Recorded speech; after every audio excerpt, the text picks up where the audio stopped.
नमस्कार साथियों, सत्र 2022-23 में प्रेरणा पोर्टल पर नए बच्चों का रजिस्ट्रेशन कैसे करना है उसके बारे में मैंने आपको पहले की वीडियो में बताया था, मगर अब स्टूडेंट रजिस्ट्रेशन करने की प्रक्रिया में कुछ बदलाव कर दिए गए हैं। तो आज की वीडियो में हम नई संशोधित प्रक्रिया स्टेप वाइज प्रैक्टिकली करके देखते हुए समझेंगे और साथ ही साथ रजिस्ट्रेशन करने के बाद एक महत्वपूर्ण स्टेप्स देखेंगे जिससे बच्चे सक्सेसफुली रजिस्टर प्रेरणा पोर्टल पर हो पाएंगे और आप बिना गलती के पूरी प्रक्रिया कर लेंगे।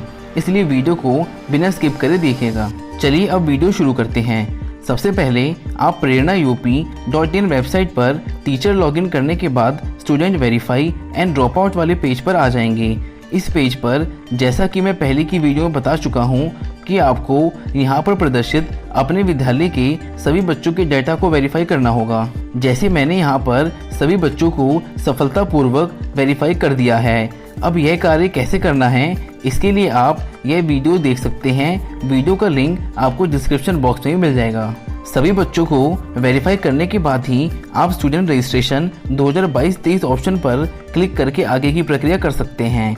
अब इस स्टूडेंट रजिस्ट्रेशन 2022-23 ऑप्शन को क्लिक करते ही आप इस पेज पर आ जाएंगे। यहाँ पर सत्र 2022-23 पहले से ही सिलेक्ट किया हुआ आएगा। इसके नीचे विद्यालय की जानकारी में जिला, ब्लॉक, विद्यालय का प्रकार, नाम आदि लिखे होंगे। इसको आप एक बार चेक कर लेंगे। अब यहीं पर कक्षा का कॉलम भी दे रखा है। इसको सेलेक्ट करने पर जिस भी कक्षा में आप बच्चों का रजिस्ट्रेशन करना चाहते हैं उस कक्षा को सेलेक्ट कर लेंगे। जैसे मैंने यहाँ पर कक्षा 1 यानी कि लेवल 1 सेलेक्ट किया है। कक्षा सेलेक्ट करते ही उस कक्षा में कितने छात्र छात्राओं का पंजीकरण हुआ है वह दिखने लगेगा।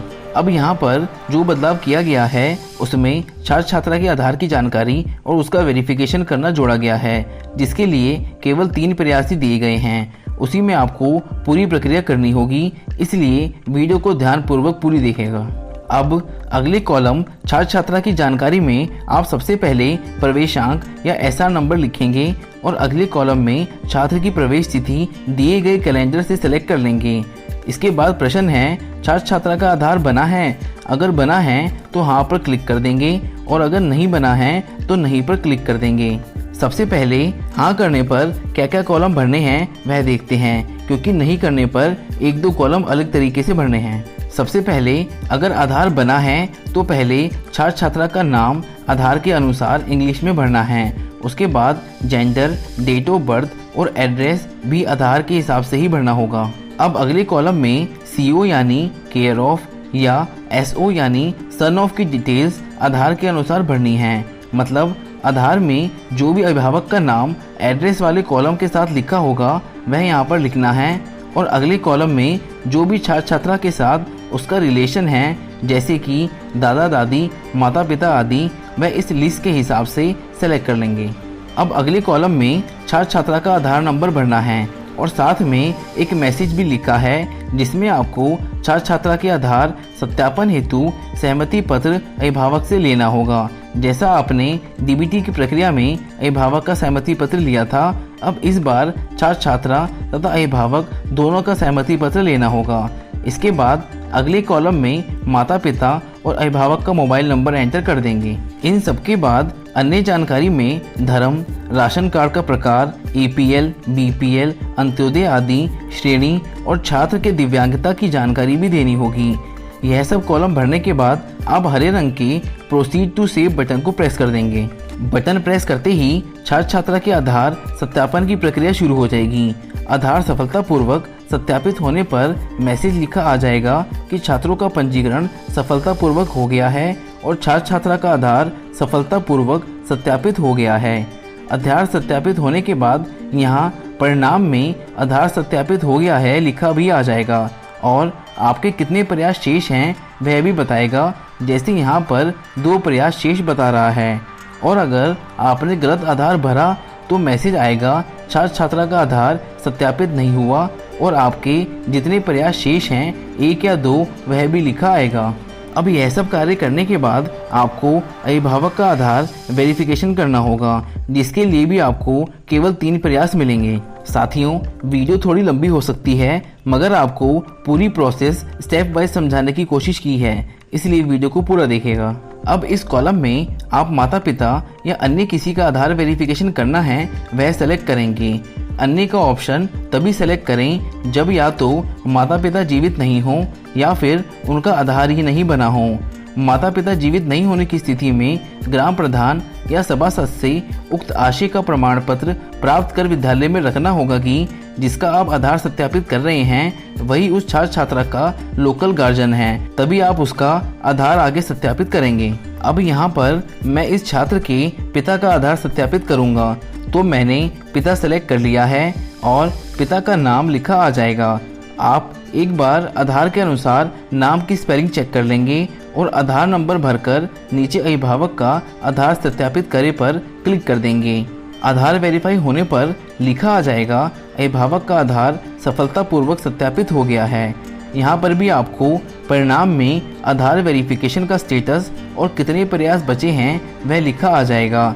इन सबके बाद नीचे लिखा है पूर्णतया सुरक्षित करे पर क्लिक कर देंगे और आपका डाटा सफलतापूर्वक सुरक्षित कर लिया गया है लिखा आ जाएगा। मगर अभी भी यहाँ पर स्टूडेंट रजिस्ट्रेशन का कार्य पूरा नहीं हुआ है, एक स्टेप और बचा है। वह देखने से पहले जिस बच्चे का आधार नहीं बना है उसके रजिस्ट्रेशन स्टेप्स में क्या बदलाव हैं वह भी देख लेते हैं।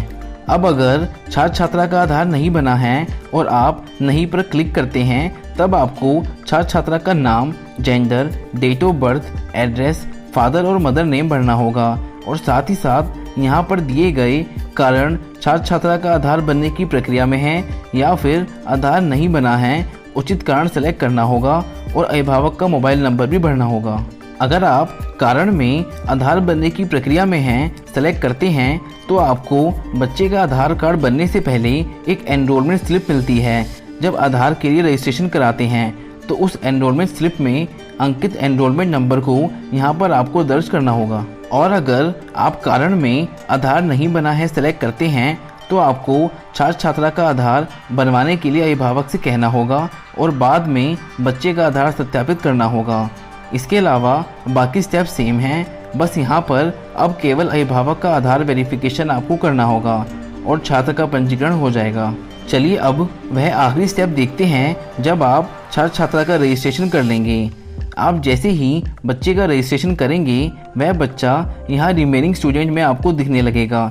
जब आप नीचे की लिस्ट को स्क्रॉल डाउन करेंगे तब वह बच्चा आपको दिख जाएगा जिसका आपने रजिस्ट्रेशन किया था। अब उस बच्चे के आधार स्टेटस में वेरीफाइड लिखा आ जाएगा और उसके ठीक सामने वही 3 ऑप्शन आएंगे, डिलीट, वेरीफाई और विवरण संशोधित करें। यहाँ पर आप जब तक इस बच्चे को वेरीफाई नहीं करेंगे तब तक ना तो स्टूडेंट रजिस्ट्रेशन पूरा होगा और ना ही आप किसी और नए बच्चे का रजिस्ट्रेशन कर पाएंगे।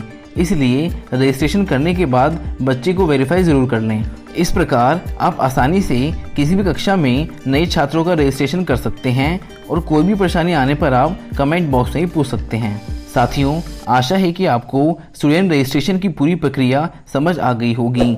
वीडियो हेल्पफुल लगी हो तो वीडियो को लाइक और अन्य साथियों की मदद के लिए वीडियो को शेयर और अगर चैनल पर नए हैं तो चैनल को सब्सक्राइब करना ना भूलें। जय हिंद।